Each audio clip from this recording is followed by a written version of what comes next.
Ahoj květinky, dneska vám bych chtěla ukázat, jak tady ty obály na knihy, určitě to znáte ze školy, natáhneme na tuhle omalovanku. Není to tak jednoduché, jak jsem si myslela, takže vám to musím ukázat a řeknu vám něco o tom, k čemu to vůbec je a tak dál a tak dál.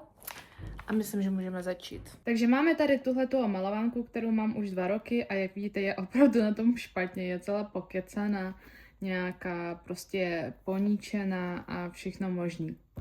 Ale i přesto tady mám prostě krásné své oblíbené obrázky a nechci, aby se mi ta kniha rozpadla. A chci ji pokrýt vlastně tou obálkou, ale nejlepší je vždycky si dát hned na začátku, když s tou omalovankou jenom začínáte. Jako třeba já jsem si dala na tuhletu svoji novou omalovanku a vím, že bude vždycky krásná, nic se jí nestane, když na ní něco vyliju, nebo ní budu prostě souvat po stole a tak nebude poškrábaná. Teď nově na webu máme takovýhle speciální obaly na ty omalovánky.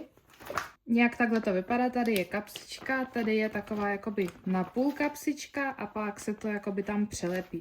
Není to tak jednoduché, jak jsem si myslela, proto natáčím tohle video, abych vám ukázala, jak správně vlastně ten obal natáhnout. Takže tady ta kapsička, která je uzavřená, vždycky musí jít sem. Pak vám ukážu proč. A můžeme začít. Půjde tam opravdu na těsno, ale je to tím lepší, že bude tam opravdu napevno. Ale musíte se s tím trošku poprat. Jo, takže už to tam máme, teď po trošičku budeme posouvat dovnitř. Takhle z jedné strany, takhle z druhé strany a po trošičku to tam posouváme z každé strany. Musíme to tam nacpat úplně do konce. Mám to hotový, je to úplně natěsno, úplně do kraju, což je super. Teď omalovanku obrátíme a máme tady takovou napůl otevřenou kapsičku a teď tuhletu stranu nacpeme tam.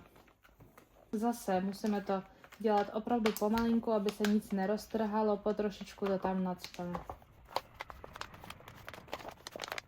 Takhle si můžete pomáhat, abyste to vytáhli. A máme to. Jak vidíte, tady je trošku takový volný kraj, což je super. Teď tu omalovanku zavřeme, aby se to hezky narovnalo všechno. Zkontrolujeme to, že tady není nic ohnutého. Teď to trošičku otevřeme, takhle na půl, ne úplně, protože se to roztáhne a pak to budete mít blbě. Jo, takže takhle. Teď tady máte takovouhle pásku, tu odlepíme. Super, takhle držíme omalovánku, zkontrolujeme ještě jednou, že všechno je rovný a takhle si to trošku posouváme z téhle strany a přilepíme to. Máme to hotový, omalovanka je ochráněna, krásně všechno je.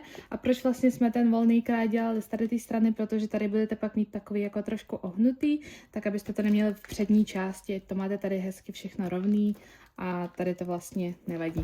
Jo, takže to máte krásně všechno ochráněný, skvěle můžete používat omalovánku i nadále.